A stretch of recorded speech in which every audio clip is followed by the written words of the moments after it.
Hello, and welcome to This Explainer. Today, we're exploring one of the most defining and honestly most complex questions of our modern era. Think about it. We live in a world where just a quick tap on a screen can instantly link us to someone thousands of miles away. It's an absolute marvel of human engineering, a real game changer. Yet, right alongside this unprecedented connectivity, we're seeing this rising tide of loneliness and disconnection in our daily lives. So in this explainer, we're going to unpack this profound dichotomy of our digital habits, pulling directly from some really compelling source material that examines the two faces of the screens we stare into every single day. Okay, let's dive into this. Is social media actually doing what it says on the tin? Is it genuinely connecting people, weaving the fabric of human society closer together? Or paradoxically, is it an engine for creating isolation? It's a debate that touches every single one of us, right? Whether you're just a casual scroller or someone who practically lives online. To really get a handle on this, we need to look at both sides of the coin, starting with the immense good that these platforms were originally built to achieve. Section 1. The promise of connection, bridging the gap. When social media first burst onto the scene, the foundational idea was incredibly pure and optimistic. The vision was a global digital village where the friction of geography completely dissolved. Distance is no longer a barrier. Just think about the frictionless nature of that reality for a second. Today, you can literally sit in a coffee shop in London and collaborate seamlessly in a high-def chat with your best friend or a colleague over in Tokyo. These platforms have given us the superpower to maintain rich, meaningful bonds regardless of where we physically plant our feet. And when we look at how this plays out in the real world, the benefits are truly overwhelming. We see grandparents reading bedtime stories to their grandkids on video calls. We see students who previously lacked access to quality education participating in these amazing global online classes, learning alongside peers from dozens of different cultures. And perhaps most powerfully, we see massive, life-saving charity campaigns mobilizing millions, sometimes raising tens of thousands of dollars in a matter of minutes, simply because a compelling story hit the right algorithmic wave and spread like wildfire. This is the technology beautifully connecting us on a massive scale, proving that when leveraged correctly, these tools bring out the absolute best in our shared humanity. Now, what's really interesting about this slide is the contrast. Right alongside that beautiful truth, that distance is no longer a barrier, we are forced to confront the darker side of this digital revolution: social comparison and loneliness. How is it that the very tools designed to eradicate distance are somehow creating these vast emotional chasms between us? Well, to understand this, we have to flip the narrative and examine the unintended consequences of our constant connectivity. Section 2. The reality of isolation, the lonely scroll.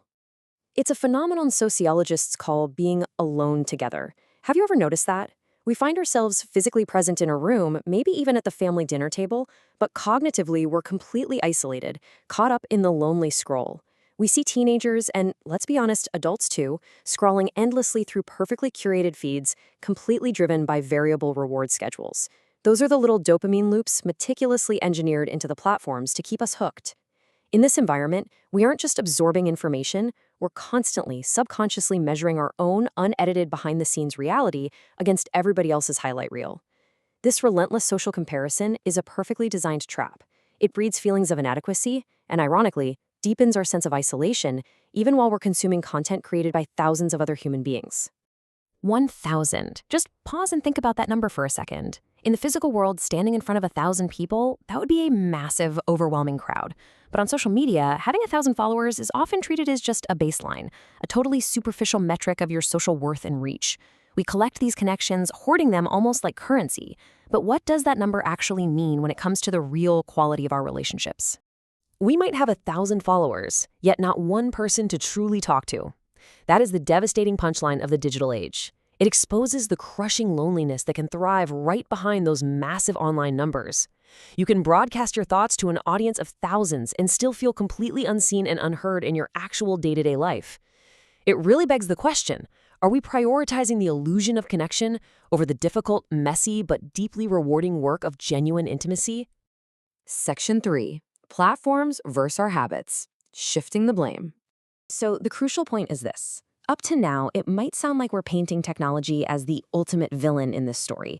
But to build a more empowered perspective on how we navigate this whole landscape, we really need to take a step back and look in the mirror. The big realization here is the problem isn't the platform, it's our habits. And honestly, this is an incredibly empowering realization. A smartphone is inherently neutral. At the end of the day, it's just a piece of glass, metal, and silicon. The social media algorithms, while absolutely designed to capture our attention, still rely entirely on our input.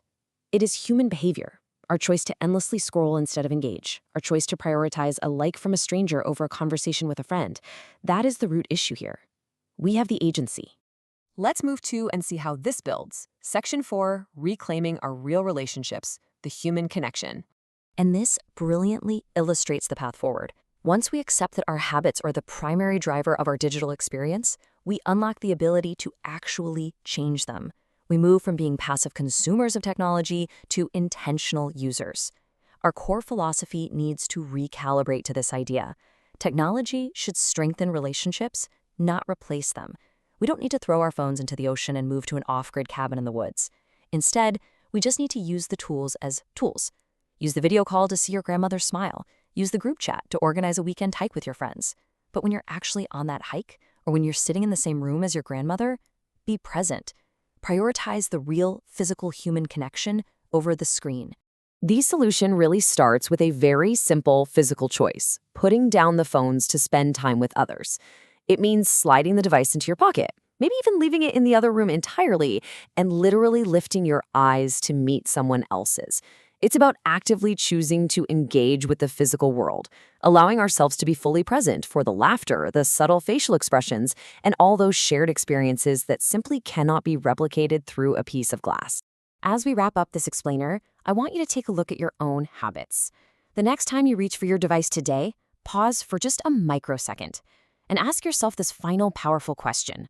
Are we using social media wisely, or is social media using us? The answer isn't fixed, you know? It changes based on the choices you make every single day. Take control of your connections. Thank you so much for joining me, and I challenge you to make your next interaction a real one.